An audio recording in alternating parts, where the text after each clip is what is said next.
تربیتی کلاسز ہمارے فیملی کے واسطے چلتے رہتے ہیں۔ انہوں نے جی ریسنٹلی بیان میں ایک بات بتائی تھی کہ آج کے دور کے ایک عالم تھے، وہ باہر سے فارغ تھے، ان کے استاد نے ان کے لیے ایک نصیحت کیا تھا کہ آپ نماز میں چند آیتیں بتائے تھے، وہ یہ لازم پکڑو، آپ کو ہر سال عمرہ اور حج کا اللہ توفیق دے گا بول کے۔ کیا ایسا بولنا صحیح ہے یا بدعت ہے شیخ؟ غلط ہے ایسا بولنا۔ لیکن وہ ہاں سلف دیکھیے، کے علماء کے بارے میں ہی بتا رہے تھے۔ نہیں نہیں، دیکھیے کوئی بھی عالم کہے، سلفی منہج یہ ہے کہ جب ہم کسی بات کو اللہ اور اس کے رسول کی طرف منسوب کریں، شریعت کی طرف منسوب کریں، تو اس کے بارے میں اس کے لیے ہمارے پاس دلیل ہونی چاہیے۔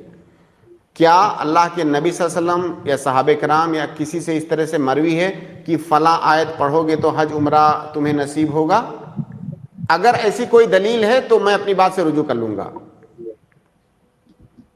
ورنہ یہ اس طرح ایسا سے بھی نہیں بتا کہنا رہے تھے کہ چاہیے۔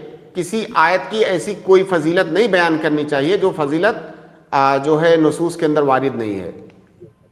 انہوں نے ایسا بھی بتا رہے تھے شیخ، جب سے انہوں نے لازم پکڑا ہے تب سے ہر سال ان کو عمرہ اور حج کا موقع مل رہا ہے بول کے۔ مجھے صحیح نہیں لگ رہا تھا وہ۔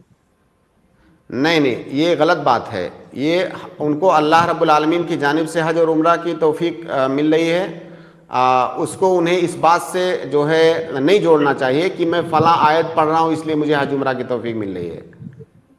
جی اور دیکھیے، اس سے اس طرح کی باتیں جب آدمی پھیلاتا ہے نا، تو ہو سکتا ہے شیطان بھی تعاون کرتا ہو۔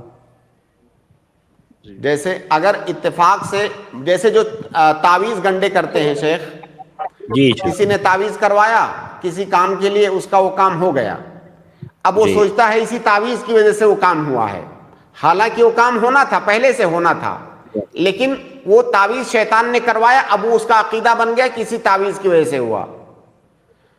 کوئی جیسے کہتے ہیں کہاوت ایک کہ چڑیا کسی ڈال پہ بیٹھی اور اتفاق سے وہ ڈالی ٹوٹ گئی، اب وہ چڑیا سوچ رہی ہے کہ میرے بوجھ سے ڈالی ٹوٹ گئی ہے نا؟